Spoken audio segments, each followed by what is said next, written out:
안녕하세요. 퇴직금 지킴이 노마드 퇴직금입니다. 여러분, 드디어 20개월 만에 제로금리 시대가 막을 내렸습니다.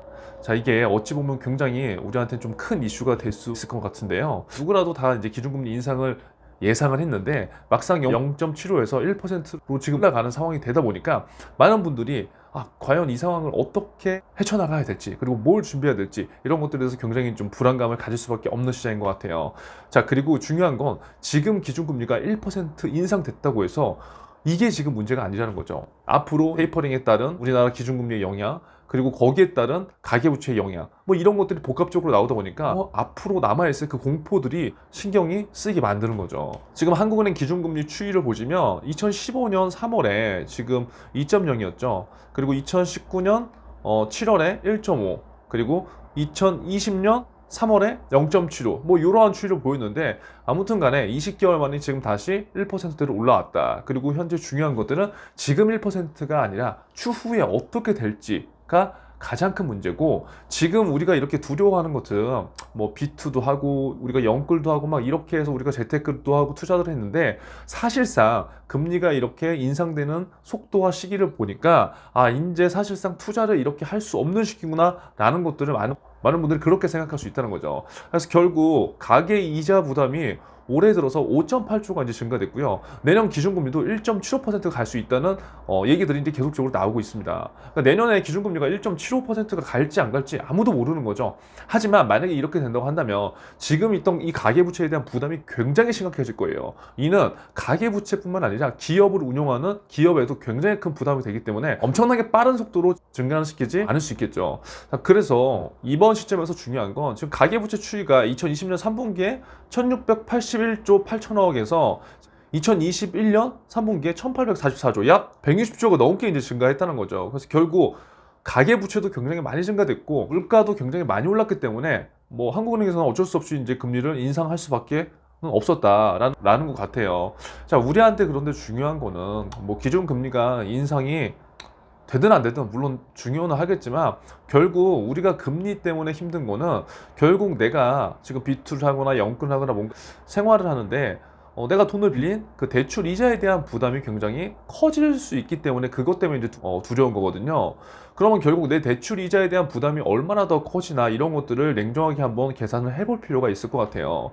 왜냐면 지금 기준금리가 이제 1%로 인상되면은 주택담보대출 금리 같은 경우에도 지금 이제 5%대 나오는 것도 이제 봤거든요. 그런데 여기 기사에서 보다시피 이러면은 주담대가 6%에 이제 이르를 수도 있다는 거죠. 자, 올해 제가 알기로는 올해 여름 때까지만 해도 2에서 3%였거든요. 근데 이게 지금 하반기 때 빠르게 올라서 지금 4에서 5%대의 주담대를 보이고 있어요. 그런데 만약에 아까와 같이 기준금리가 1.75로 인상이 된다면 이에 따라서 주담대도 6에서 7이 불가능할 거라는 건 아니죠. 물론 이렇게 가면 굉장히 큰 고통이 따르겠지만 이런 것들을 보고 이제 정부에서 조절을 해주겠지만, 주담대 6%면 상당히 부담이 될 수밖에 없다는 소리죠. 비단 주택담보대출 금리뿐만 아니라 우리가 신용대출도 굉장히 많은 사람들이 좀 끌어다 썼잖아요. 근데 이 신용대출 금리도 연내 거의 5%를 이제 웃돌 가능성이 있기 때문에 지금은 어찌 보면 굉장히 좀 잘 버텨야 되는 시장이다.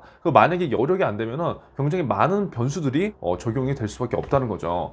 그래서 오늘 이제 한국은행 기준금리가 이제 인상 소식이 일어났는데, 이 이슈를 갖고 지금 이제 고민하시는 분들이 있을 것 같아요. 아직까지도 나 무주택자인데 한번 들어가 볼까? 한번 빚 한번 내서 한번 들어가 볼까? 근데 대출도 안 나오죠. 그래서 주변에 뭐 지인들한테도 뭐 돈을 꾸고 뭐 이렇게 해서 들어가려고 하시는 분들이 계시는데, 저는 계속 말씀드리지만 개인적으로 지금 그렇게 들어가는 시장은 아니라고 보여져요. 그러니까 그게 집값이 앞으로 상승하고 하락하고 그 방향성을 떠나서 그렇게 심리적으로 위축된 상태에서 내가 부채를 갚을 여력이 돼, 캐시플로우가 되면은 무조건 내 집 한 채를 마련하는 거는 언제든지 옳다고 생각을 하는 거거든요. 그런데 지금 대부분 마지막 이 끈을 잡으려고 하는 분들은 대부분의 대출이나 아니면 돈을 빌려서 자금 융통을 해서 들어가려고 하는 건데, 그것들에 대한 이자 부담을 내가 감당할 수 없는 경우가 더 많을 수 있다는 거죠. 그래서 지금 같은 경우는 약간 한 템포를 쉬어보시면 어떨까라고 저는 개인적으로 생각을 하고요. 지금 시점은 굉장히 어찌 보면 좀 위험한 시점이 될 수 있다. 그래서 냉정하게 가계부채에 대한, 우리 가정에 대한 부채라든가 이런 것들을 점검을 다시 한번 해볼 필요가 있을 것 같고, 거기에 따른 뭐 이자 금액이라든가 원리금 상환액 등을 정확하게 나눠서 계획을 해야지 이거 진짜 이대로 금리가 계속 인상되면은 정말 큰일 날 수도 있을 것 같아요. 물론 이렇게 계속 금리 인상을 시키지는 않겠지만 또 모르는 거니까요. 중요한 건 여기서 지금 뭐 은행들이 지금 대출을 해준다 만다 뭐 그거 갖고 굉장히 심리적으로 안도감을 느끼는 분들이 계실 수도 있는데요. 철저하게 금융기관은요, 금융기관이 손해보는 짓은 절대 하지 않아요. 제가 뭐 이런 영상도 올려드렸었는데요. 뭐 은행이든 증권사든 보험사든 금융기관이 일반 서민들을 돕고 사회적 책임 그런 것들을 해야 되는 것은 일정 부분 있으나 결국 위기가 왔을 때는 그들 또한 위기이기 때문에 채권을 회수할 수밖에 없다는 거죠. 그러면 내가 지금 믿고 있던 주거래은행 그리고 내가 지금 거래했던 담당자분이 내 상황을 모두 다 이해해 주지 못한다는 거예요. 그래서 적어도 지금 오늘 이 금리 이슈가 나왔기 때문에 우리 이제 가정에 돌아가셔갖고 한 번씩 따져보는 거죠. 아, 우리 지금 빚이 얼마나 되는구나. 내가 이자로 갚아야 될 것들이 지금 주담대가 4%였을 때 얼마, 6%였을 때 얼마, 이렇게 되면 얼마나 더 갚아야 되겠구나. 이런 것들을 한 번씩 계산해 보시고 그런 것들에 대한 상환이라든가 계획들을 좀 타이트하게 잡아보시면 좋을 것 같습니다. 아무쪼록 금리 인상이 너무 빠르지 않았으면 좋겠고, 개인적으로 이러한 이슈들을 끊임없이 체크해야 될 것 같아요. 왜냐면 내년에 이제 대출 시장도 이러한 가계부채 이슈라든가 기준금리에 따라서 은행별로 대출 증가율에 대한 속도를 또 조정할 거고요.